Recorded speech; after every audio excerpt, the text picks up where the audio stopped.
right, guys, welcome back to another Rants and Gems show, episode number 6. This one I'm excited for. First of all, my name is Matt Garland, NMLS number 58700, better known as MG the Mortgage Guy. And my name is Quiana Watson. Quiana Watson is my name. Okay, I'm an Atlanta real estate broker here in the metro Atlanta area. My license number is 317576. Look, Ayesha Selden is in the building. Man, Ayesha, how are you today? I'm good. I feel like I need some numbers after my name, though. Ayesha Selden, 215. Straight up. You can run down the checks if you want to, but, we know you're not going to do that. So, look, first of all, I like to ask a question when we start our shows, and I'm going to ask you the same question I asked Doug last week. When did you fall in love with real estate? I fell in love with real estate as a teenager reading Toni Morrison books. Okay. And it's crazy. If you've read Toni Morrison, go back and reread her. She way ahead of her time. This woman in Sula in Song of Solomon was talking about the importance of land and ownership and owning shit. It's crazy. The characters that we looked at. The father in Song of Solomon, he owned properties, he was looked at like the town asshole. But owning land was so important, and they lived at the top of the hill that they called the bottom, right? If you know Song of Solomon. And one of the things she talked about, and Toni wrote this book, Miss Morrison wrote this book back in the early 70s, mid 70s. She talked about how black people who lived on top of this hill wanted to get out of the hill because they wanted to be down in the valley where white people were. And they were so pressed about getting out of land that they owned. And then they moved down to the valley finally. But then the land that was the most valuable was up in the hill, right?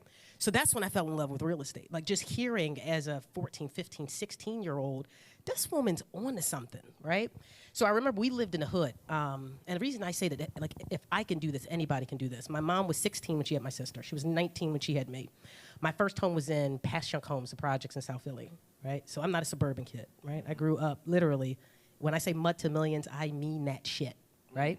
So we grew, my mom, she put herself through nursing school. She went to Temple University. She became a registered nurse. She had a great support system. My grandmother watched my sister and I, because my mom was basically a teenager, raising kids. I mean, she's, we were all raising each other. It's funny looking at pictures of my mom with us as kids. It's 3 fucking kids. Wow, we were all children, literally. So we moved to a house in South Philly that back then we called Saigon. My mom bought a house. It was a low-income home. She paid $30,000 for it, $25,000, $30,000 for it. Got it through a grant program. And if you know South Philly, this area of Saigon, right between 12th and Christian and Catherine, we were relatively close to downtown Philly. We always walked to downtown Philly, but it was still hood. Right around the corner was a high-rise project. We were rich in the neighborhood because we had a car. We had an in-house laundry. So we were the rich kids in the hood, but we still ain't had no money, right? Yeah. And I remember telling my mom, because she was thinking about selling the house, I remember telling my mom, I said, Mom, don't sell this house. I think it's going to be worth something at some point, right? Me, 15-year-old, 16-year-old me who was reading Toni Morrison, by the time I get to college, we were moving to Germantown where we could get a bigger house. My mom had gotten married, and we had she had stepkids, and we needed more space. And I remember telling her, I think this is going to be worth something someday. It's rough now, right? But I don't think it's always going to be that way, right? And in my mind, I'm thinking of the bottom that Toni Morrison talked about, right? At some point, this is going to be worth some stuff, right? My mom sold that house for $40,000 in 1998, and within a couple of years, the value started escalating, right? It started gentrifying. They knocked down the high-rise project around the corner, and they built green space. We never hit no fucking parks.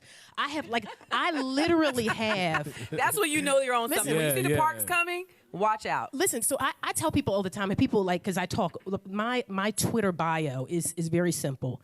It's anti-poverty. Right? Because I still have the physical manifestations of poverty still on one foot I got a burn, this foot I got a scald, because if you lived in the projects back in the 70s, 80s, the water was so hot. Yeah. If you turned it on, my aunt went to grab me a towel, there was no water in the tub, she went to grab me a towel, I turned on the water, scalded my foot.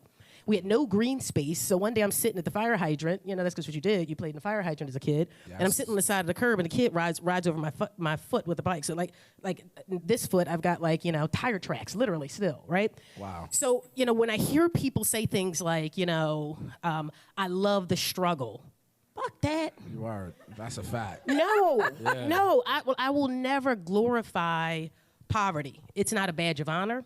It's not where we're meant to be. Facts. Right? It's not for us. It's not beautiful, right?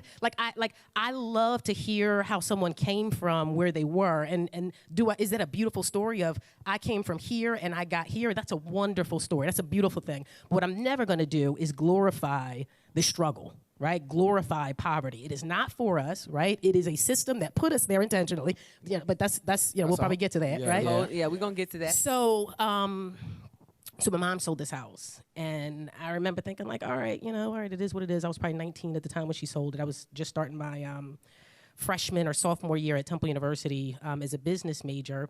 And shortly after that, started seeing the prices elevate. That house that she sold for $40,000 within like maybe 5-10 years was worth about $500,000, and as was condition. And she sold it for how much? She sold it for $40,000. And I remember thinking, so here's when it hit me. It hit me when it dawned on me, $40,000. How much of a mortgage is that, right? I'm asking MG the mortgage guy. You know exactly what that is. That's probably like $200. It dawned on me that working as a bank teller in college, I could have bought that bitch. That's a fact. Right? I could have bought it.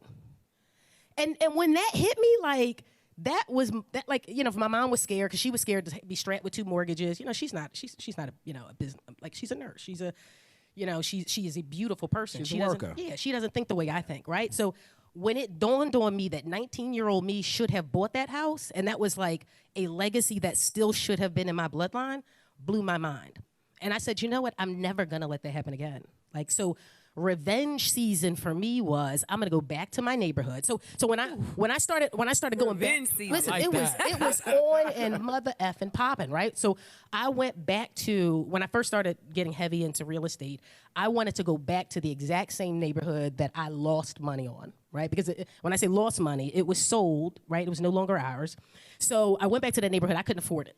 Right, I went through Temple. I graduated. I became a licensed stockbroker. My first year out of college, I made like $50,000. Second year out, I made like close to $100,000. And I was like, all right, I'm ready to. I thought I was balling. 23, 24 years old. I was making 6 figures already. And I was like, all right, I'm gonna go back to that hood and I'm gonna start buying stuff. And I was like, damn, I can't afford the neighborhood I grew up in, the streets I walked every single day. I can't afford it. Right? And I remember thinking, you know what? I'm never going to let somebody tell me that the neighborhood is worthless. Right? I'm not going to let somebody tell me that again. So I just said, you know what? I'm no and when I tell y'all if I can do this shit, y'all can, because I'm no rocket scientist. I started thinking, like, let me just go a few blocks further south. Can I afford there? No, that's still expensive. So let me just go a few blocks further south. And if you know South Philly, you then eventually, from Christian, you eventually hit this major street called Washington Avenue. And here's what people were telling me. Black people, white people, everybody. So I was a stockbroker at this point. So my white colleagues were like, I don't know about that. Ayesha sounds kind of hood to me. but low-key, black people were like, I wouldn't go there either. Like, that's kind of ghetto, girl. Ain't nobody going to live there, right? Yeah. So I remember thinking, fuck y'all, right? All y'all, right? Because somebody told my mom the same thing, and it kept her head up, right? Yep. So they said, don't go south of Washington. And I said, you know what? Okay. I'm going to go south of Washington. I'm going to go south of Washington. Just because they told you not to. Just because they said don't go south of Washington. And most people are broke, right? So with the same stuff that most people tell you, do it anyway, right? So I said, I'm going to go south of Washington. That's a gym right there. That's a big gym. Hold on. Most people are broke. Broke in pocket and in mindset. Both. Right? Speak on it. Right? Double broke. So y'all gonna tell me what to do, right? Because worst, like, and I always think worst case scenario. What's the worst thing that could happen? I fail. Right? Worst case scenario, I fail. I ruled my credit for 7 years. Like, what is the worst thing that can happen? The house burns down. Well, I got insurance for that. Like, most of the worst case scenarios with real estate, I can prepare for, right? Or I'm down for 7 years because I screwed my credit. But like as long as nobody died, or I wasn't negligent. I'm not going to jail. Like because me and straight backs on, in a right, like that's worst case scenario actually. So I went a few blocks south of Washington. I started buying there, and this was right. If y'all remember the period, this was right around the time where the market had crashed. And that's when I really, because I'm a very opportunistic investor. I don't see real estate as the end all and be all.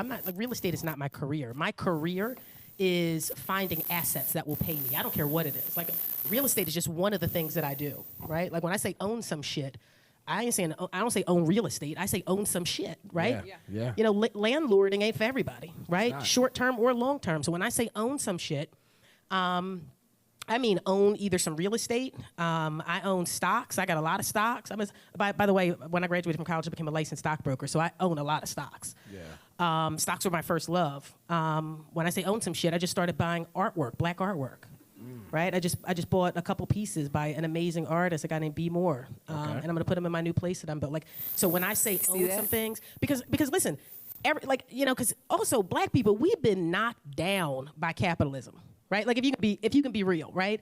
And so we have like this kind of like there's this moral fine line between like can I really invest in some of this capitalist stuff? Like I get when black people say that to me, considering our history in this country, I get it. Right, and I'm not gonna sit there and act like what's your point? Like we all gotta be like, I get it. So the key is to find something that works for you, because the reality is in America you do have to own something. That's a fact. Right, that's the reality. So that was a long way of saying how I fell in love with real estate. I mean, that was a great way. Well, you gave it to us though. You definitely gave it to us. There was a lot of information in what you just said, but let's talk about you fell in love with real estate. You went south of Washington. You didn't listen to what anybody told you to do. Right? You went there, you went to the hood, no one wanted to go there, and you got your first property. Yep. Tell us about that. So to back up, that's where I started investing, when I started investing aggressively. My first property I bought when I was 2 years out of college. I was 23 or 24. I actually bought a property in West Philly. I bought a foreclosed property. And I called that property my equity piggy bank. Doug said something earlier last week during his segment that he basically, used the property and just kept pushing it forward, right? So, that's what I did. I basically took this first property that I bought to live in. I had a house hack. So that was, for me, like a house hack is basically I bought a 3-bedroom foreclosed property. My mortgage was like $600 a month. What kind of loan did you get? So this was back in 2002. The shit I got, I don't even think it is. Like I got 108% financing. Whoa, hold on. So this was the wild cowboy. This was wild. This was the wild. So you got 108% financing. 108% financing. Jeez. Oh yeah, that was some different stuff. Yeah, so I don't even talk about the financing in my first deal. Like I have no idea. Like what that was just. I mean, people say, are you surprised as to what happened in 2008? Hell no. Like why would y'all give me that much money? Yeah. So I got a 108% finance loan. It was my primary. I had to live there because this was the old like Golden Feather website where you found a property. It was a HUD home. You had to live in there. I lived in there for a couple years. I had a roommate that basically paid my entire mortgage. The mortgage that she gave me, the rent that she gave me that paid my mortgage, I used my money of living free and I stacked that capital. And I bought another property a couple years after that, put 20% down from the rents that she was giving me. And then I waited like from 2004 till 2011. Again, I'm an opportunistic investor. I just watched the market kind of run. I watched like lenders give buyers mortgages money. It was crazy. And I was like, something ain't right about this. So I just parked my capital somewhere else. If I can't find a deal, I'm not going to chase, right? I'm never going to chase. Now that's a gem. If you can't find a deal, don't chase. Yeah. I love that gem. You didn't have FOMO. I didn't have FOMO. FOMO, for those of you who don't know, is fear of missing out. Yeah. So I was a new stockbroker in 2000. I started dabbling in the stock market in 1999 based on FOMO. Because if you were around during the late 90s, there was this thing called the .com bubble. Yeah. Right? And that was my first investment. Yeah. I was like, this is hot. Yeah. So all the stocks that were going up, like Netscape, AOL, like these like crazy companies that were going ridiculous. That was my first investment, and I lost 70% of my investment within a year. Wow. So for me, I don't you ain't never got to worry about me and FOMO because I see already how been FOMO there, goes. done that. Yeah. So if I cannot find a deal, these folks are like, I'm one of 96 bidders on a house right now, and I'm willing to go, way over asking. I'm like, good luck with that. Me and you on the same page. Yeah. I ain't with that life. No. But again, we ain't overpaying for shit. But again, you guys are not retail buyers. Sorry. No. Yeah, no, we're not retail buyers. They're not retail buyers. Let me just say that for the realtors that are in the house and people that are watching and you're buying your first house as a retail buyer, those rules do not apply. Preach to them. These are investors. They're coming from an investor hat. You heard her. Yep. She got capital. You know, I'm looking for deals. I'm scouring the earth for deals, however I can find them. So I bought this property in 2002. I stayed there for a couple years, rented it out once I left that house, and I rented it out for a number of years. And then when the financial crisis hit in 2008, 2009, 2010, I started watching the market, and I said, you know what, I've got this equity piggy bank. I've held this property for a number of years. So I took a HELOC against it, a home equity line of credit, which is that's my favorite product. Right, I love me a good old nasty HELOC. That's just the sexiest. Listen, I don't need like HELOC is bae. Listen, HELOC is motherfucking bae. I don't like refinance it. Like the thing I like about a HELOC is I can use that thing over and over again. Right, it's flexible. I don't have to pay any interest on it. Like, and I am like anti fees. I've never done hard money because I'm not paying you 12%. You want 12% of my money? Like I've never done a hard money loan, but just because I am very conscious of how I spend my money, right? I'm willing to pay people for their services. But I am truly looking for the cheapest debt possible, right? I want to pay as little as possible. I hate banks. Banks to me are the man, right? Sorry, brother. That's all good. He said what he said. I hate banks too. So I'm I know, Matt, I know. So I'm very cognizant of how I spend my money. So I pulled a HELOC against this property. And I use that to basically like go and get the revenge and go get my equity that I was entitled to when we sold that house, my family house, in 1999. Reparations. That was reparations. But now, we got to make sure we let people know a HELOC is a home equity line of credit. Yes. Okay, you take that out against the property. Clearly, she owns this property free and clear, so she can take her equity out of that property, which is cash. It's a cash line, and she can use that to acquire other property and do anything else that she wants. Yep. And I just kept flipping the money. So I bought my first property in South Philly in 2011. I paid $56,000 for it. I took some cash out of my pocket, renovated it, put a tenant in the property, and I had that. So that property was free and clear, right? So I'd used the HELOC from that first property in West Philly. So I went to the bank and I said, look, I got this free and clear property. I got a tenant in it. Like, can y'all give me a loan against this property? Now I'm willing to take hard loans. I want my HELOC there that I can play with, on the side. And they did. They gave me a home equity loan, which was like $49 of closing. They gave me a home equity loan against this property. So my only out-of-pocket cost was $49 to close on that home equity loan. They gave me a loan against that property. So I then had proceeds to pay off my HELOC. My HELOC was free and clear. Bay was free again. And I just took that money around the corner and did the exact same thing. And then I just kept replicating. Rinse and repeat. And the crazy thing about real estate investors or any business people in general, sometimes we do something and it works so well that we stop doing it, right? You can always play Monday morning quarterback. In retrospect, now I was investing heavily in South Philly back in 2011, 2012. In retrospect, now knowing how much those houses would have appreciated, and I had no idea would appreciate that much, because keep in mind, at this point, I am south of Washington, where everybody was telling me, don't go. You don't go south of Washington. So I was like, I don't know, I'm kind of scared. In retrospect, my FU should have been with all of my soul. And I should have damn near gone bankrupt trying to buy as much as I possibly could in South Philly in 2011. So I was a little hesitant, a little skeptical, because in the back of my mind, I was like, well, maybe they may be right. It is kind of rough on this block. We're coming off of a Great Recession at that point, too. Sure. So it was uncertain times. It was uncertain times. The block captain would sing naked walking down the street. So, But can it was... Block captain? Oh, yeah. If we think about it, there's always uncertain times. We're in uncertain times now. Yeah. No, so if you think about real estate, we're always in uncertain times. Think about it. From every cycle, every year, it's always uncertain times. So you can't wait for the perfect time to say you want to invest. There's no perfect time. Yep. Agreed. I 100% agree with that. All right, so you started in 2011. You had you were a little shaky, but then you just said, fuck it. I'm going to go balls to the wall, and I'm going to go after mines. I did. So revenge. It's time to attack. Revenge, yeah. Mm-hmm. So, I mentioned earlier that I'm really just looking for places to park capital. I started a franchise in 2014, and my income shot up substantially. So I had a lot of capital then to deploy.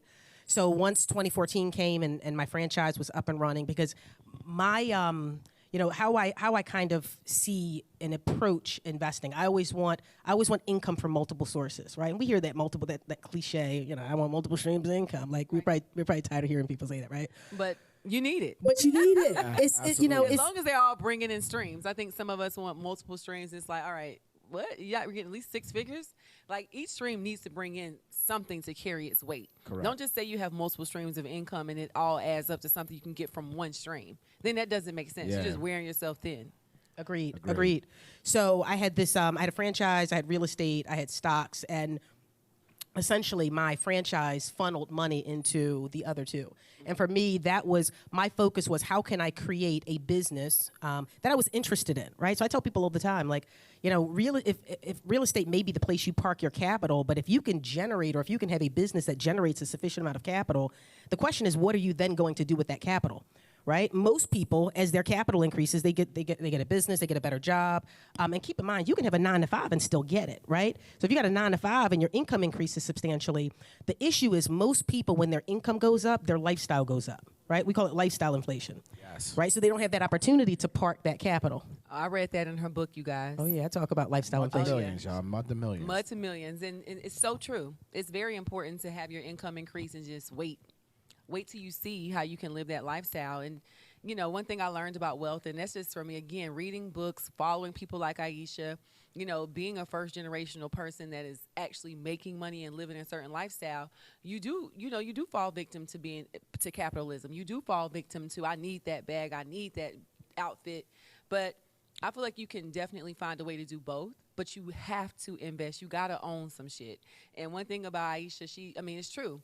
You start making that money and you're inflating your income and you're like, all right, I made an extra 100,000. Let me spend an extra 90,000.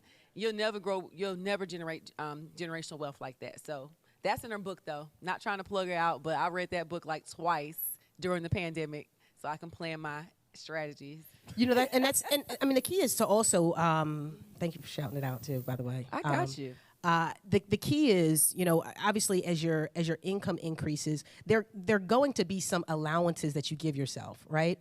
I don't want people to feel like, like a damn slave, right? Like all I do is work. So let's break that down for the people, right? Because a lot of people have this problem. They don't know how to financial plan, and this is what you do very well. Yep. So within reason, because we know you get paid for this. Yep. Oh yeah, 100% within reason. Yep. Right. How can the audience, financial plan? In your advice. Yep. So the best thing to do if you're trying to plan and figure out how much I should save is really to begin with the end in mind, right? So to know how much do I need at the end of this? What is my monthly income need to retire me, right? What does that number look like? And then back into the numbers to figure out, okay, how much do I need in, let's say, a stock portfolio to get there? How much do I need if I had stocks and real estate to get there? And then, okay, well, now that I know how much I need in stocks and real estate in order to generate this monthly income need, how much do I have to save in order to get there? That number should be dedicated each month. So if you blow everything on Balenciaga above and beyond what you know you need to park in terms of savings to get to your end goal, who cares? And the thing is, like, do what's important to you. And that's what I always say to people all the time. Like, you shouldn't be out here spending for, to please or, show somebody else what you got. Like, I don't care about, like, any expensive thing I have. It's usually because it's that house, baby. It's the house. We're gonna have to get to that. Yeah, we're gonna get to that in a minute. It's the house. But you're not overspending. I'm not. You're not overspending. You're frugal. I'm pretty frugal. You living like you're broke, so to speak. Yeah, no, right? I will come out of a house worth a couple $1,000,000 looking homeless, and that's a vibe to me. That's like that's homeless vibe. That's a vibe to me. Listen. Okay. I feel so good riding around Philly in a dented pickup truck with trash in my flatbed. Dang. But that works for me. Like and we're not all the same, right? I mean, when I tell you I got my 380 in the console, like somebody would bother me. Ain't nobody. Listen, nobody's worried about me, right? Yeah. I got trash literally in my flatbed, pulling up to brunch with my friend, trying to get park far away so they don't see it and talk shit about me. My side door got dents in it, but I feel so comfortable. That is my element, right? A Yosemite Sam shirt was like my favorite shirt as a kid. So that's like I done made it. Like, we got here. My real estate partner, who is not on socials, like she feels like I'm too transparent on socials. My real estate partner, who is not at all transparent on socials, rides around Philadelphia, Pennsylvania, in a yellow Lamborghini truck. I'm like, girl, I'm about to rob you. I'm about to knock you clean over the head. Look, like ski mask, like, give me that goddamn car. So that to me is discomfort, right? Like, even in LA, which people think, a lot of people have money. I like riding around, like LA goes like hot to cold real quick. That's like, so I'm like, I feel more comfortable. Like, I'll put money where I think money needs to go. I'll have a nice house. I'll invest, like, I'll run stone, clean up my kitchen wall. Baby, I told you we're going to talk about this house. Okay, we'll get into that. We got to get into that. Oh, but my God. I appreciate that you are. Like, one thing about it, you talk about building generational wealth. You talk about how you went from one house at a time. Yep. And a lot of people want to skip that process. Can you at least tell us about any time any of these investments almost knocked your head off? The hardest part, and I will like y'all, like my family can put this on my my tombstone. The hardest part of investing in real estate is contractors, right? We all know that. Most of the best contractors in Philly, we've become GCs. We're our own I'm a general contractor, and I don't really know much about like, like I can't give you all the nuances of how a house goes, but I've got great relationships with subcontractors. I had one of my best contractors, my best GCs. I think there was a point where he got jealous in the relationship. It went from I pay you to do a job to him thinking you're getting rich off my work. Wow. Right? But it's like, no, I'm paying you for a service. I'm paying you well for a service. I'm not undercutting you. I'm not telling you give me lower prices so I can give you equity. So he started counting your pockets. He started counting my pockets. Rule number one. Right. Don't count Rule the next number person's one. pockets. And I think he started doing that when my real estate partner started riding up in that damn car. You blaming the partner. Rule number 2, don't bring the Lambo to the construction site. Not bring a Lambo to the construction site. I'm like, you done effed it up for both of us. So, I feel like, he started feeling like, y'all got that, y'all got Lambo money, right? So, it ended up being a disaster. He had like closed walls, bad work. It was bad. We had to rip open. I mean, that probably, because it was a 4-unit building, that probably it was a six-figure mistake. And I remember thinking, shortly after that, I went and got my GC license. But we've been there as investors. I've been on projects where, contractors disappear. Contractors, I'm a huge advocate of making sure that you don't give a contractor too much money up front. Because I've been there, I've had contractors disappear. So let's talk about that, right? The draw process, how you're paying your contractors. What's your system that you have in place? So most of my contractors now have a relationship enough with them where most of them will do almost all of the work before asking for money.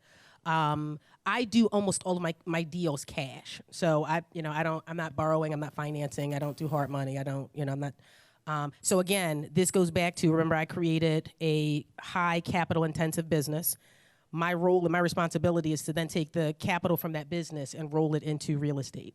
And we all have different risk tolerances, right? So for me, I don't sleep well with a lot of debt, right? Like I think I own 30 some buildings between Philly and one in LA, and I think I have maybe mortgages on 3 or 4 of them. So for me, like if I've got a debt on every building, that doesn't work for me. Not every investor has the same risk tolerance that I do. So you've got to make sure that you operate within what helps you sleep at night, right? I know like some investors are like, damn, bro, you got like 50 buildings and like 100 mortgages. How the hell that happened? Like, over leverage. And there's space between the two, right? There's over leverage. There's someone like me that's like, look, I got capital coming in from a good franchise, and I'm willing to not elevate my lifestyle significantly and park it in real estate. And then there's someone who's between us, right? Like they're taking on a moderate level of debt. And they're operating a space of financing appropriately. So the key is to figure out what works for me, because I think that sometimes we sit and we see these business credit people on IG and they're like, take a cash advance off your business credit card, and then you take that money and then you're gonna put that into your real estate bill, and you're like, what the hell, like So you've just got to make sure that you flow within what works for you. And what operates, what makes you operate within your own personal risk tolerance. I don't want like this the way to go. she said that, I love the way you said this, but I don't want this to go over nobody's head. 30-something buildings. 30-something buildings. Because you said how many that like a doors? blip. So that's 40, because some are single family, some are multifamily. I think it's 46 or 47 doors. 47 doors, and only 3 of them have debt. 3 of them hit. Maybe 4. With LA, 4 of them. 4 properties with debt. Yeah. That's incredible. That's incredible. That is freaking That's amazing. a discipline. But you know, it's straight discipline. So here's the thing. It is. I'm not You gonna could probably have 200 doors if you really wanted to. You Sure, I could scale up. Yeah. And that's the thing. If a good enough deal comes along, you know, I could put a blanket HELOC against, you know, a bunch of properties and just go really big.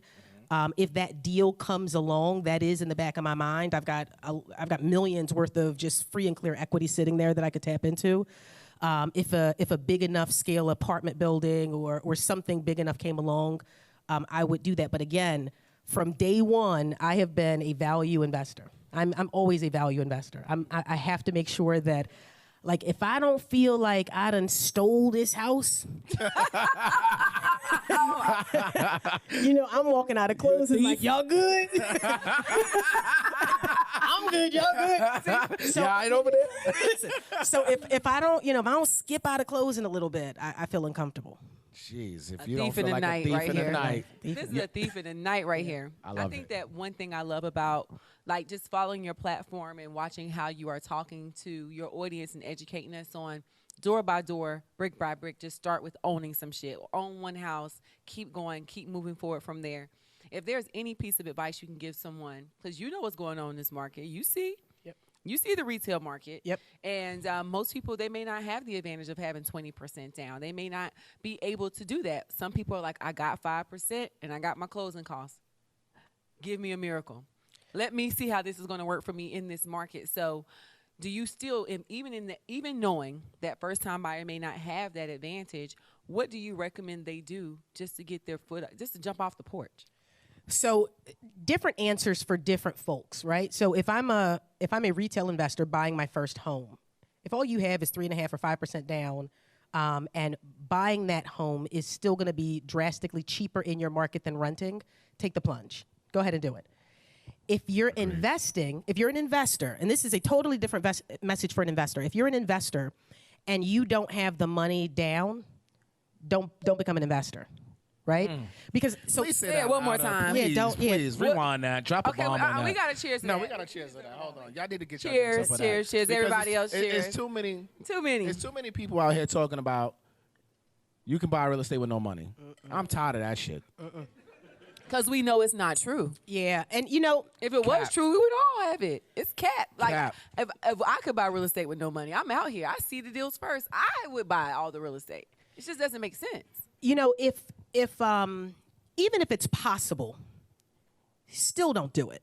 Yeah, because you know, one could argue, in theory, there are creative financing ways to buy something, you know, with no money down. Which like, is true. I can do seller financing. Yeah, you can do seller financing. Yeah, I could do a subject to. You know, so I could creatively put my foot in the door as an investor. But the reality is, if this is my first deal and I haven't developed the disciplines to make sure that I can accumulate the capital needed to just get the thing to begin with, what kind of discipline am I going to have when I'm getting the rent, and then I gotta fix their furnace, or their roof goes, right? People often wonder, like, you know, for folks who say, you know, you got that coworker, I had a bad experience as a landlord, I'd never do that again. It's because, sis, you ain't had the money to fix the stuff and they hated your guts. Say it one more time for the people in the back. Your tenants hated you because they kept calling you, it's cold in here, right? And they're not paying you rent because, I gotta then go out and get, like, personal heaters, like space heaters, to heat this damn house, and now my electric bill is so high because you can't fix the heater. That's why I'm not paying you rent, because my electric bill is now $600 a month. Yeah. So typically the bad experiences, and also as a landlord, let's say your tenant is not having issues with the fact that you can't fix things.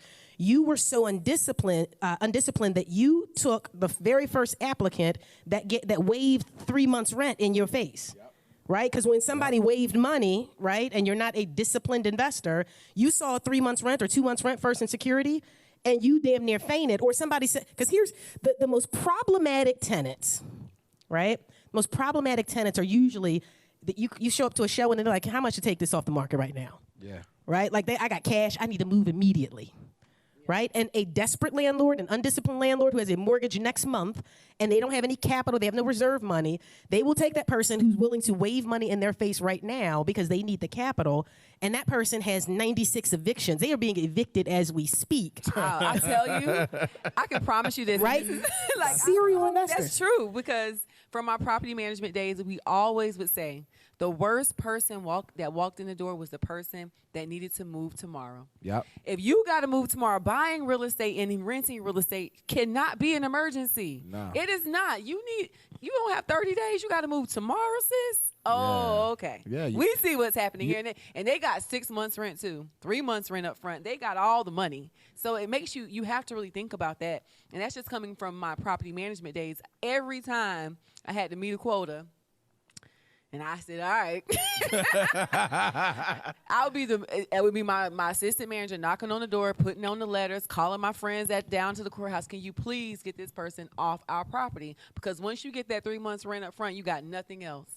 No more money. Nothing. Professional tenants. You know, Professional tenants. Kiana will tell you I'm pretty direct, right? Absolutely. I don't like fluff. So I'm the landlord. Baby, be yourself. Yeah, I'm the landlord Please. that someone will say, I need it, because there are extenuating circumstances, right? There is the one person who they genuinely do need to move tomorrow, right? Unsafe conditions, maybe their house just burned out, whatever. So I'll give people the benefit of the doubt, and I'm the one that will check for evictions while you're standing right in my face, right? So you want this place immediately. I can go on Philly courts immediately, right on my phone. It's public information. Do you have any evictions? No, I'll pull it up right on my phone. My good sis, You're lying to me. you got court tomorrow. Did you plan on showing up? Right? So I'm going to run it down, and I'm going to protect myself 100% of the time. And the reason I'm going to protect myself 100% of the time is because I am a great landlord. I'm a great landlord. I'm not going to knock you down. So here's a part of what I do, and I get so pissed off when people rant at me on social media about, I've been called a gentrifier. For mining gold in my own hood, I've been called a gentrifier. Oh man, Like, there's something wrong with that. What's right? wrong with people? If it's not her, then who? And sometimes we have to look at that. So if it's not our own people coming into these neighborhoods, making them better, bringing in quality tenants, having quality properties, then who else you think is going to be? Well, the wildest thing is, people say this and don't even know my business model, right? So here's an interesting thing about me. Because I have so few mortgages, I don't have to knock people over the head for the rents, right? Most of my rents, because I want volume I want volume applications, right? So I want a price at market or slightly below, because when I go to screen folks, I'll literally have 40 emails within 3 hours of a listing. I get to be picky and choosy. Who do I want, right? There's not 3 people applying because I done priced this way too high. Yeah. And because I don't have mortgages on most of my buildings, I can afford that, and then I don't have to keep raising the rents on them. So the people who grew up in the community can tend to still afford to live in my units in the community. And then you can call me a gentrifier. So and here's the thing: if you go to my social media page, I'm at Ayesha Selden on Twitter and Instagram. Most of the buildings I'm doing are the buildings that most investors will not do. Right? You crack that door open. Oh, you're definitely doing some real development. It's the Lord's work. It's the Lord's work. It is the Lord's work. It takes a special type of person. Because I be over there oh no. She posted that video tomorrow. This is how Atlanta agents show up exactly, and we would not show up to that, baby. No. Let me tell you, when I saw Bucktooth, Bucktooth took me through I it. said, Bucktooth. It took me out. I said, you see this damn property? Yeah, no. I'm doing, and here's They got what names, y'all. Here's what She names her property. Oh, no, we're intimate, right? My properties and I. So we do total renovations, and a drive-by angry person will run by and say, I bet the rent went up, right? And here's my challenge with that, right? Having a roof does tend to raise the rents, right? Having floors, working plumbing does tend to raise the rents a bit. But the reality is my model is priced in such a fashion where I don't have to knock you down for rents to live in one of my units. And that's important to me. There's not only an economic benefit for me investing where I invest. There is also very much a social piece, a social justice piece of doing what I do, making sure that people don't get priced out of their communities. So there is work that we can do while still making sure that we protect our people. Like we don't have to be the asshole kind of corporations that come in and crush our own people. We don't have to be that we don't have to be them. If we set up a model, we set up a system that works and makes sure that people can still live and thrive in our communities, and we can still make profits as well. I mean, my returns are good. Well, let me ask you this, since you brought it up, and we had to lead into it. Keep it going. So how is the moratorium affecting you? Because you have these units, and we know there are some people that really needed relief, and there are some people that decided, hey, I'm not paying you. I'm going out to eat. So I do all of my own management, right? Which most people find that very interesting. No company. I am the company. Oh, let me say a prayer for you. Yeah. But here's how that, and I do need to divest myself of that at some point. I started doing it because I was cheap, and then I kept saying when I get to this number of properties, I'm gonna hire a company. When I get to this, and then it got to a point where I said, you know what?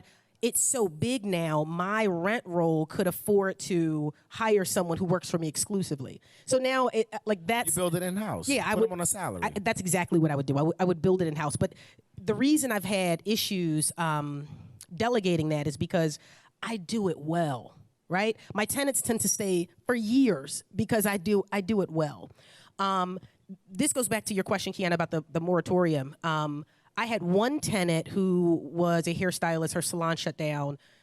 We had such a good relationship because I'm a damn good landlord. She just said, you know what, I'm going to leave. And she just left. Wow.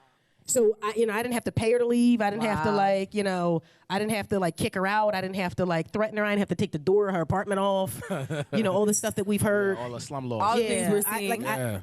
She just left because, we'd had a great relationship up to that point. She knew I was a person talking to a person. Yeah. So when it got ugly, she just left. And all my other tenants have been cool. Philly had a rental assistance program that 2 or 3 of my tenants applied for and they were approved for, but all my other tenants thankfully have been okay. So that's been a non-issue for me. My issue with the moratorium is simply that you cannot unilaterally enforce a contract where, when a landlord and a tenant sign a contract, it is, I will, you can stay in this house for this amount.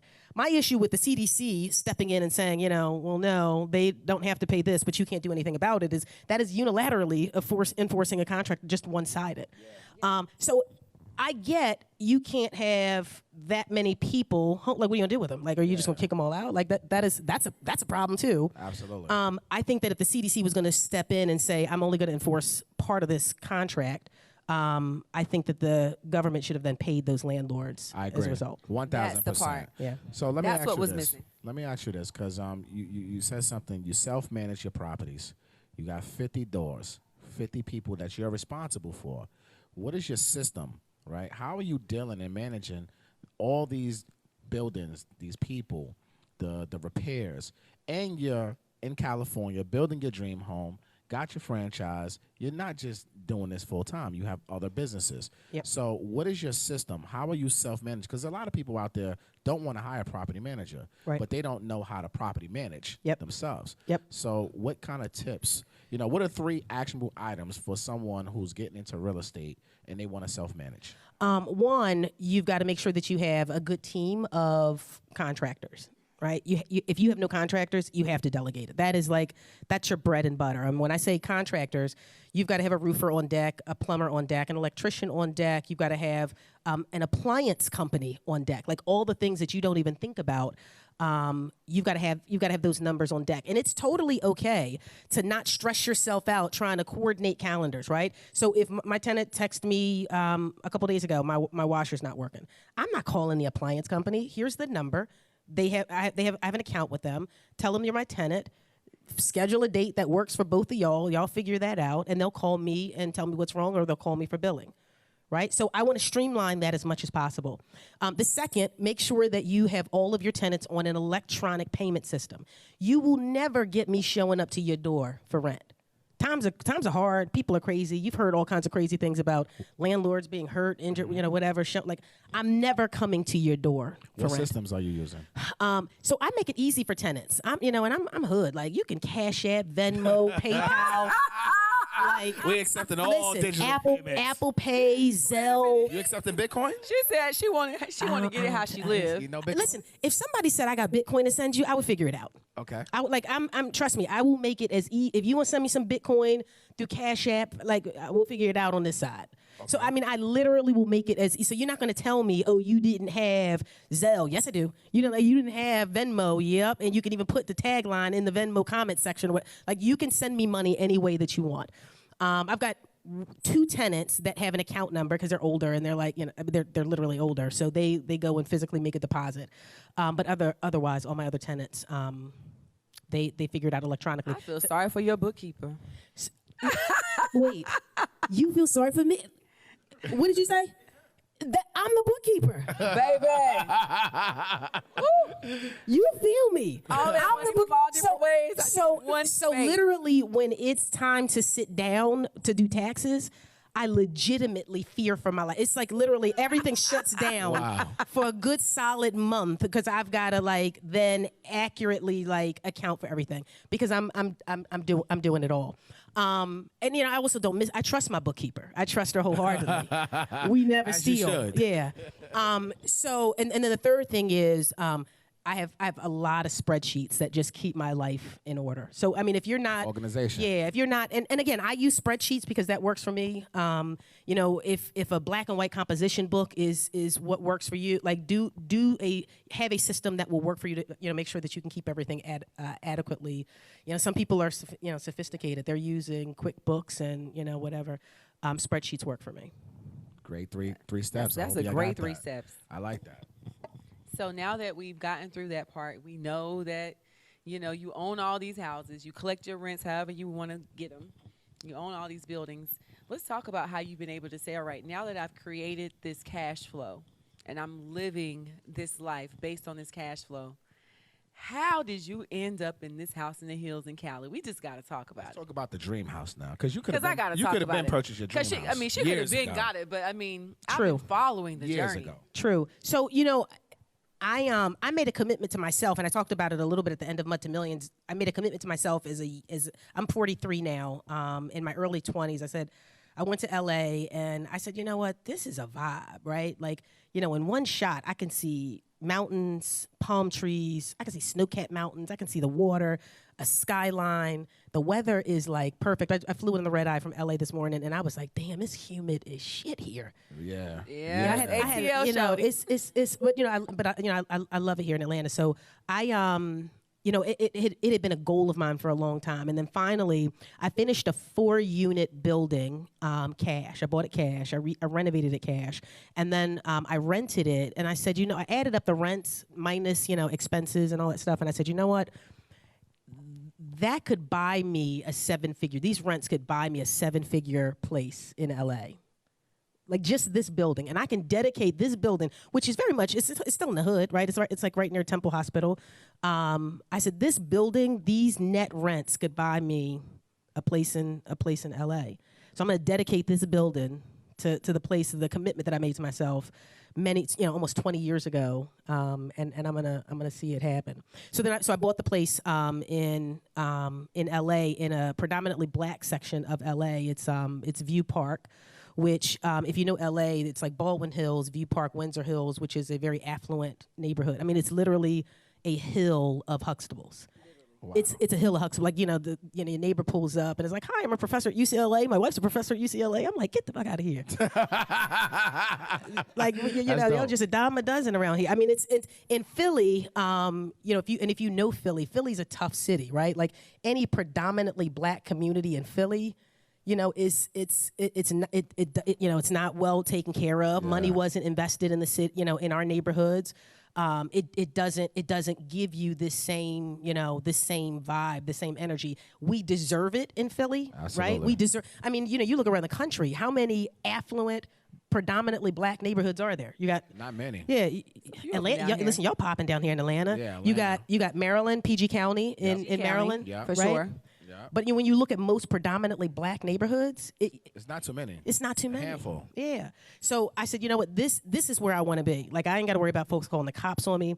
Literally, when the neighbors see me developing the house, they stop and say, you know what? I'm so glad it's you. And you know what I mean. I love it. I'm like, wow. I love it. Right? It's so that to me is like, you know, an enormous sense of a girl from Philly, right? Yeah. An enormous sense of pride. The Fresh Prince. Yeah, The Fresh literally. Princess. So I started building this house, and then I just went all out on it, right? Like the same person who, you know, I will drive around in a pickup truck with dents in the door. I mean, I went all out in this house. Y'all seen the Baby, pictures? wait a minute. Y'all, she's being humble. Yeah, This she's house very is in the she's being hills. really humble right now. I was like, I ain't never seen this type of toilet. We were all up late at night on Instagram. I don't know why none of us sleep. We on here arguing about a $10,000 toilet. You just put your hand over Yeah, and they give you all the feels. Yeah. Guess who gets the toilet? Yeah, it's in my place. Guess the marble. This marble going up the wall. Like, I'm on this every time she go on live, I got notifications set because I'm just like, what else is she gonna do? And I'm like, my room is over there on the right. But what's so admirable is I know that she got it out the mud to get it. Yep. Absolutely. And she's like, all right, she even with her cheap self, like, listen, frugal self, she wanted to choose one building. She got all these doors, but she wanted one building to make sure it was taking care of this dream home so she can finally lay down as much as she possibly can whenever she can, because we know she's not going to stop. Yeah. No, Yeah, that was- your house is dope. I love your house. But what I want to know is, because a lot of people want to invest out of state. You're from Philly. You're not from Cali, right? You're managing a multi-million-dollar construction project. Even though this is your primary residence, this is still an investment for you. Yep. How the hell are you managing this, right? Because a lot of people want to invest out of state, Yep. maybe in cheaper markets, but Yep. they have a fear of that management, the construction, Yep. building a team. How did you go about doing this? You know, I'm a huge advocate of investing where you have boots on the ground, right? So I've got trusted relationships in that market. So even if I can't physically be there, there are people that I can put hands on, like, not physically, but I can say, look, I need you to tap 'em in. Yeah, I need you to get there. I need you to be there. What's happening? And the beauty of technology today is you don't have to physically be there anymore. FaceTime. Yeah, you got FaceTime, you got Zoom, I got cameras set up all around my, like, I can see, like, you weren't there because I didn't see you on the camera. Like, I know you weren't there. Yeah. So, we've got so much technology, and I say to people all the time, there's a bunch of my friends that live in LA. I'm a cash flow investor, right? Like, I'm not going to risk or bet or speculate on appreciation. LA appreciation has been fantastic, but when LA investors ask me where should they invest, I'm like, I wouldn't invest here if I was y'all. Like, if you want to buy your primary, like when you got FU money, sure, buy you a house here. But from an investment standpoint, most of my LA folks are investing in Baltimore, Philly, St. Louis, Detroit, Memphis, Cleveland, Dayton, Ohio. Like, they're investing Cash in flow. Chicago. Yeah, they're investing They're for investing in cash flow. Yeah. So, and I understand and like, if you live in an expensive market, if you can't find deals, like for me as an investor, I've got a 2-question, what I call like litmus test. When I'm thinking about investing in a community, the very first question I ask myself is, can I imagine a reasonable mom feeling comfortable raising her kids here? Right? So, like, maybe I would live there, maybe I wouldn't, but would a reasonable mom feel comfortable raising her kids here? If the answer to that question is no, I don't even care what the numbers are. Right? We're not even going to get there. Like, if I pull up to a block, I was thinking about investing in Baltimore, and I told the realtor, this looks like we are on the set of The Wire. The Wire, for and real. scene. Like, girl, you can slow this car down if you want to. I will pull off without you. I can't believe Wow. Right? So I'm not going there, because if I'm like, who in their right mind would live I'm self-managing. That's who I'm going to play ball with every month for my money. Like, no. Like, if you can't even be your right mind to live there. Like, we're not doing that dance. So if the answer to that question is yes. My next question is, from rent roll only, I don't care about appreciation. I mean, appreciation is great. Don't get me wrong. I love appreciation. But I need my chickens to come back to me through cash flow. How long, any capital that I deploy, how long is it going to take that capital to come back to me? How long? So for me, net income, 10 years or less. 10 years or 10 less. years or less. And when I analyze every deal, because the problem is debt makes a deal look better than it actually is. When I do a formula, and I know different investors use different formulas. A lot of investors use a 65% rule that Doug talked about last week. I use a formula, and you can all Google this, called unlevered yield on cost. Unlevered yield on cost. So whether I'm buying the property cash or not, right? Whether it's cash or not, I assume my entire acquisition and renovation will be cash. And then I calculate what my net income would be. And I'm looking at net of everything. I want taxes out of there. I want insurance out of there. I want a vacancy rate factor in there. I want a repairs and maintenance fund. I want capital expenditures, which is basically like repairs and maintenance big brother. I'm going to factor in all those costs, what my net income is, right? Because too many times we hear investors say the rent's $1,500, the mortgage is $1,000, so I'm cash flowing $500. Yeah. Not on God's green earth. Not on God's green earth. No, not on God's green earth. You forgot a few pieces. Yeah, you forgot some expenses, right? So I look at the unlevered yield on cost, because if my deal doesn't work without the debt, then I don't want my deal. So I want my money coming back to me in 10 years. And there's only certain markets I can do that. And I can't get my money back in 10 years through rents in New York, in LA, in Seattle, San Diego. High cost, you can't do that. Yeah, it's not going to. DC. It's not going to happen. It's not going to happen. No. Those are equity markets. Yeah. You know, those are plain equity markets. Yeah, those markets, you betting on that appreciation. Absolutely. Yeah, I mean, cash flow markets are completely different. Totally than different. Market. Totally. And I want something, again, I'm parking my capital somewhere. I'm betting only on rent rolls. That's all I'm betting on. LA, I mean, in LA is a whole different market. That property I bought the house in the hills in February of 2019. If I had done no work to that property, meaning if it was just in the condition I bought it in 2 years ago, a little over 2 years ago, it would be worth probably $400,000 more today. $400,000 more today. Yeah, without and as the was upgrade. Without the upgrades. Yeah, without humble the upgrades. flex. Yeah, I mean, a humble flex for me. That was definitely a humble flex. I love that. Okay, let's cheers. Yeah, we got to cheers on that one. That was a humble flex because you 10x that. Yeah, that was a good deal. That was a good deal. I'm ready for my invite, but you know. You always welcome. You always welcome. Oh, I know, and I'm on the way. So one thing about cash flow is most of us are like, okay, let's get this cash flow. You know, you've invested out of state. You said have some boots on the ground, have some feet on the ground. Yep. You know, we know you're big in Philly. So let's go back to Philly real quick. We know you invested in there. Let's go back to Philly. Is Philly a good cash flow state for those that are watching? If they want to invest in Philly, do you feel like they can come and not get their heads knocked off right now? Absolutely. You're going to have to find a deal, look for a deal in Philly, because like most markets, it's absolutely wild right now. But Philly's a great market. If I had to invest if I was looking across the country, my markets would be Philly, Baltimore, Chicago, Dayton, Ohio, Cleveland, Ohio, Detroit, Memphis, St. Louis is lit. They have a lot of multifamily. It's different. Listen, a buddy of mine she's closing, knock on wood, she's closing in a few days. Got this property. It's a Section 8 tenant in it already, $750 a month in rent. She's paying $23,000 for this. Wait, what's the city again? Listen, I was St. Louis. It was a probate sale, $750 a month. I would do that all day, every day, twice on Sunday. I mean, and she's got boots on the ground there. So, but I mean, the property's already, it's a tenant already living in it. So those are the markets that I would be looking at. That was your top 8. Yeah, so I love those top 8 because you know that she didn't say Atlanta. And let me tell you guys, I love Atlanta.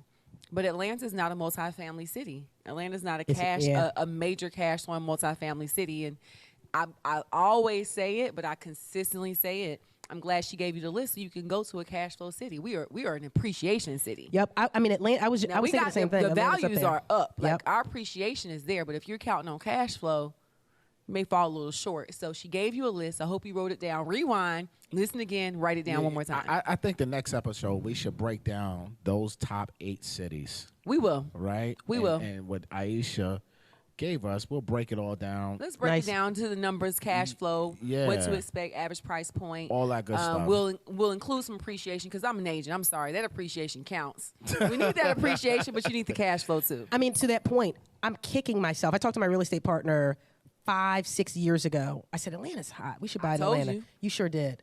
And I'm kicking myself to this day for not, so if you ever see just an opportunity, Atlanta was a huge opportunity. And you told me, and I'm kicking myself for not just even picking up something personally for myself. Anything. Yeah. Because we're an appreciation state. Like, it's crazy. We got people that bought a house 2 years ago making literally $120,000, $130,000 now.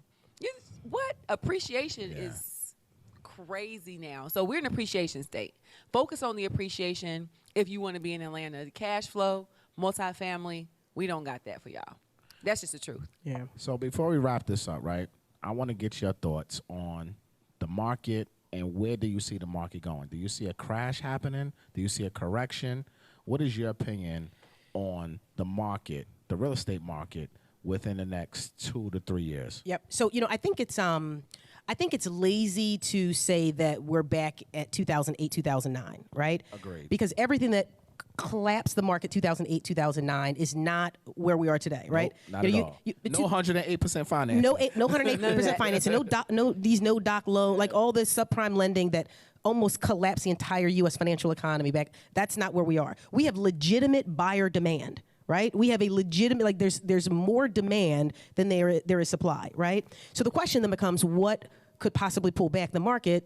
Two things. One, a spike in inventory. Where would that inventory come from? Maybe if all of these, inventory? The biggest thing I'm thinking is if banks don't bail out the folks who are in these forbearances, if these forbearances become foreclosures, I just don't see that happening, though. I don't see that happening. Yeah, I don't see. We can I don't agree see it on that. I watched the list. Yeah, I don't. I watched the list because I'm in a position to take advantage, and I have a list of people waiting. And I tell you, it's just. I really feel like they're just going to keep pushing it back, and all of a sudden we're going to see some big old program come out, and boom. Yep, agreed. And if it does happen, institutional investors are going to wipe that up. I mean, there was an article just the other day that talked about basically pension funds in Wall Street are like absorbing single families. Yeah, absorbing. They're buying all of it. They're buying them all. Yeah. And let's talk about that a little bit, because when I say it, the average consumer is like, oh, she's being a hater. She don't want us to. She being a broker. She just want us to buy these expensive houses. But the truth of the matter is, the average person, when the home does go into foreclosure, and you have these huge corporations and they have cash money. Right now, we have cash money buyers. I have never seen anything like this in my entire career, in my life. I'm talking about $600,000, $1 million cash competing with multiple offers, and that's really unheard of in the Atlanta market. So I listed a house at $220,000.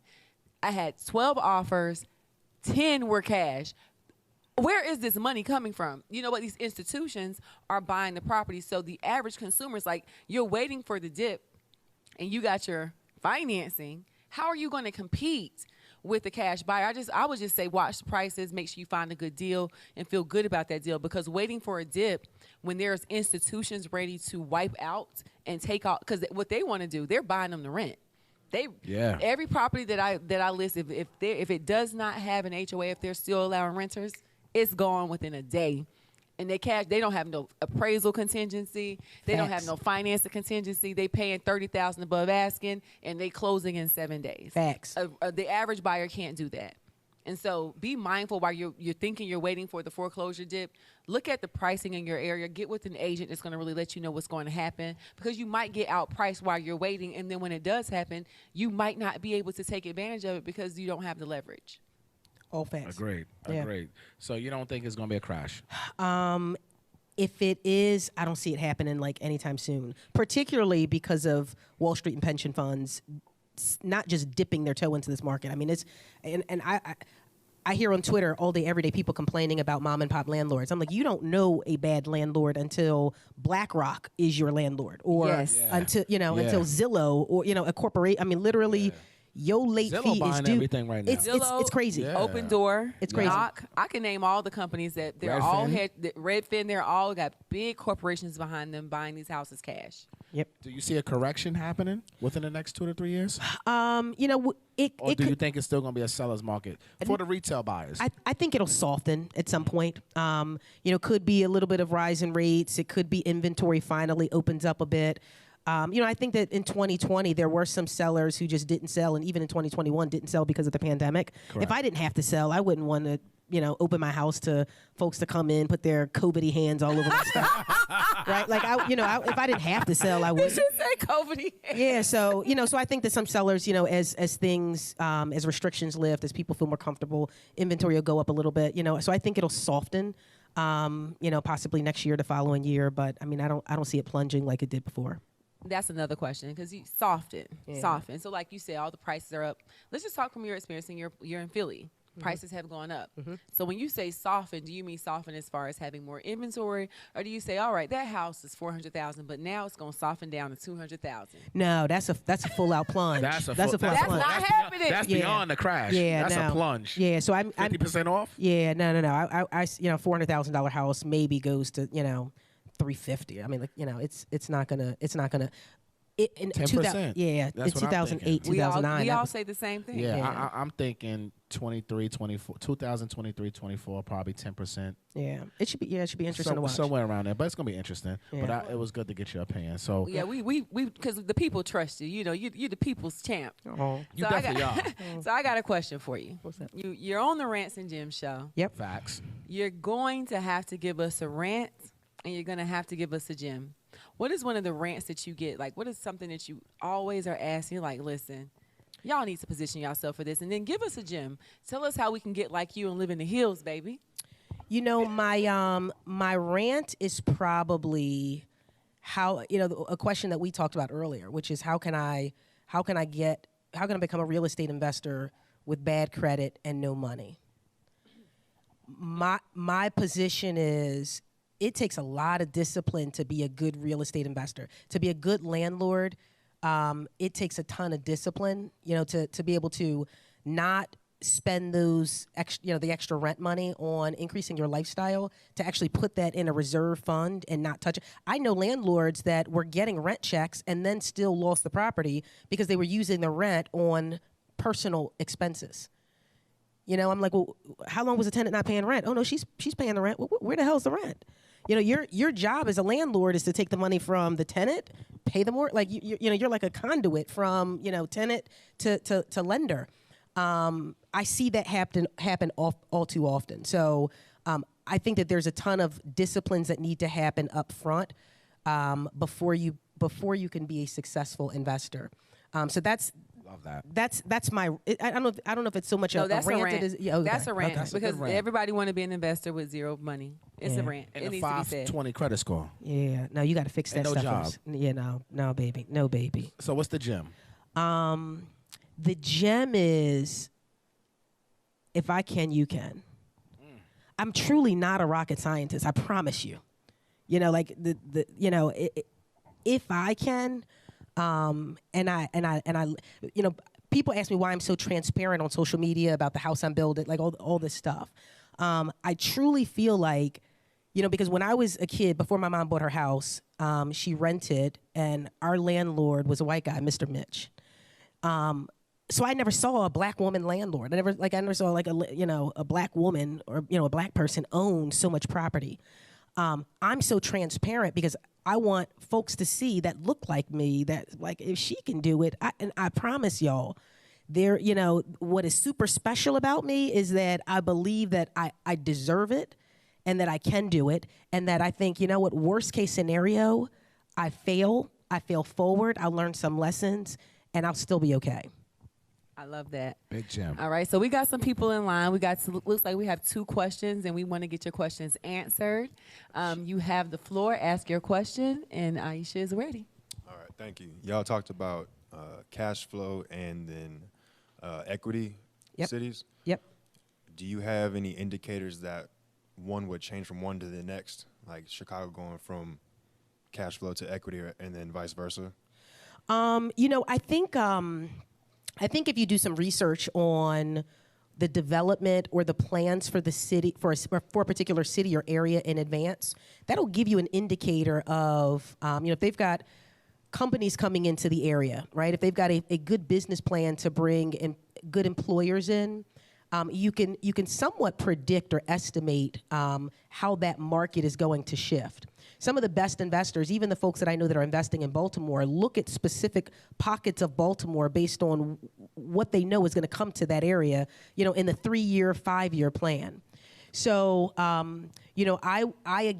look at markets exclusively for cash flow. If I get the equity, great. I feel like if you bet on a market specifically for the cash flow, but look at that 3 to 5 year trajectory for a certain area, you could score both, and that's a win. Right? If you can buy cheap in an area where you can get great rents and get the appreciation because of a sufficient amount of research, I mean, that is like It's gold. Home run. Home run. Great question. Thank you. All right, let's take this last question, and we're going to wrap this one up. Oh, poor baby. That would be me at the mic. Don't worry, baby. That would be me. You're good. You're good. She's like, wait a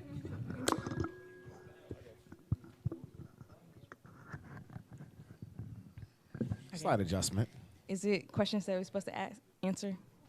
Go Or ahead. just ask a question? Ask Any your question. question that Ask you your want to question. ask. Okay. So my name is Rachel. I live in Atlanta. And so I was just asking for advice. Had to write it down because y'all been giving the drinks. I'm like, Welcome to the Ranch Gems. So I'm younger, and I've always been interested in real estate, but I felt a little intimidated because I am younger, and my dad was in real estate in the 2008 market, and so that really affected my family. So it kind of put me on a don't get into that area type of feel. But as I've grown and start to love it, I've really just trying to get more into it. I've done the stocks, and I've had really good results in stocks, especially last year. But I just wanted to share my ultimate goal by the end of the year is to get my first flip. And so I just wanted to get a good advice where to start. Where should I do? What good markets, or what should be my beginning point? Are you flipping here in Atlanta? I was thinking about it, but from what I've heard tonight, it's not the best market to go. I'm glad you asked that question. So I think Atlanta would be a great market That's to what I was flip in. gonna say. Yeah, 'cause it's an equity market. We didn't say it was a terrible market for flipping. It's just the cash flow because Yeah. we don't have multifamily housing. Yep. It just doesn't make as much sense for most people. But if you flipped a house and put it on the market and you did a quality flip, first of all, you'll be under contract within 24 hours. You'll make your money back. You'll have multiple offers. I would say look at areas that, one, you can get an affordable flip. Join some groups. There's a bunch of groups, a bunch of people in Atlanta that are flipping houses. Just don't jump out the window. And when you're looking to invest, and I'll tell you on the side a few groups that I feel like are great. I'm a part of a group as well. So I'll tell you want to join some groups, and you want to make sure that you have all your ducks in a row. Don't just jump out the window, but when you start, recognize the delays we have in permitting. And all these things that they're saying is happening because of COVID. It's delay and it's ups in supply. So you want to first join a group so someone can give you the structure.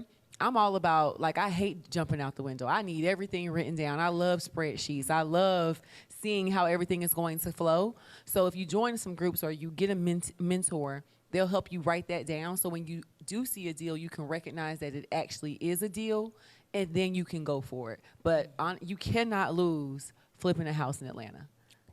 I'm glad she asked that question because I want to make sure that is clarified. So the 8 cities that I mentioned, they're good for long-term buy and hold.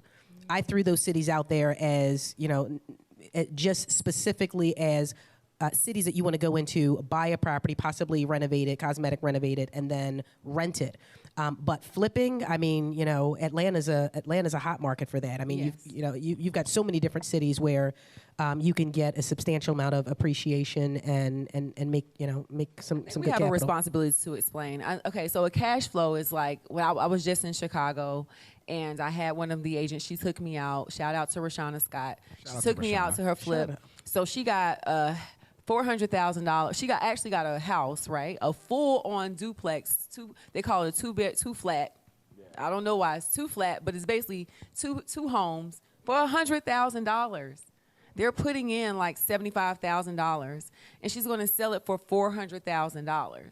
Now, this is a two flat in Chicago. It's 2 bedrooms. So they're selling it to someone that wants to cash flow. So cash flow is like I stay in this one side and I get that's house hacking and someone else pays the rent, or I just buy it and both of you guys are paying me rent, and that's cash flow. Atlanta, we don't have multifamily in that price point. Definitely not those type of opportunities. So when we say we're not good for cash flow, we're talking about monthly rents. We're talking about duplexes, multifamily. But we are great to buy you a house, fix it, flip it, put it back on the market and make your money. And then you can sell it to someone that may want to house hack their basement, house hack a room. You know, we just had, we had a guest on a previous episode. He was like, listen, he stayed in his garage. So you can take it to the next level. Absolutely. But when we talk about cash flow, most people are looking at cash flow. She has opportunities in Chicago where I can get me a quadruplex for $500,000. They don't have that here. And I'm talking maybe $75,000 on a cosmetic flip, which is like, we're talking floors, we're talking, appliances, we're talking paint. We're not talking anything major. So those are cash flow cities, multifamily housing. So don't get discouraged. It's 2 different things. People that are doing that, they're buying it, they're holding it forever. See, she's the land of her lord. She's like, I'm a landlord. Send me the money any way you want to send it. When you buy a house, you want to flip it, you buy it, you put the money into it, you put it on the market, you sell it, get your money out. Hopefully, we can use a 1031 exchange. Hopefully, and you don't get rid can of put that That money part. into another property and rinse, repeat, and do it over and over again. So every market has their ups and downs. I just be liking to make it clear. Atlanta is just not the cash flow market because we do not have multifamily opportunities like that. So look, this was a great episode, Ayesha. Dope. Thank you for flying on the red eye.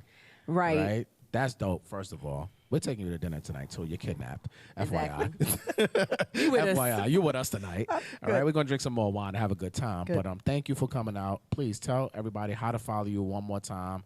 Mud to Millions. Tell them how to buy the book, et cetera, et cetera. Yep. So I'm on Instagram and Twitter at Ayesha Selden, all together, AYESHA SELDEN. And my book, Mud to Millions, and the 2 is the number 2, is on Amazon. Or you can go to mudtomillions.com and buy a digital copy and read it immediately. Dope, man. So Thank make y'all sure for having me. Make sure y'all tap in with Ayesha. This has been a great episode. Next week episode, we'll talk about those 8 cities, and we'll get a little bit more. Let's go a little deeper dive into those 8 cities Let's go a little to deeper invest in dive. for cash flow. Give some numbers and some research on it, and hopefully you guys learn a lot from that, and hopefully you guys execute. So again, my name is Matt Garland, NMLS number 58700, better known as MG the Mortgage Guy. And my name is Quiana Watson, Atlanta real estate broker here. Extraordinaire. License number 317576. Thank you guys for tuning in to the Rants and Gems Show. Peace.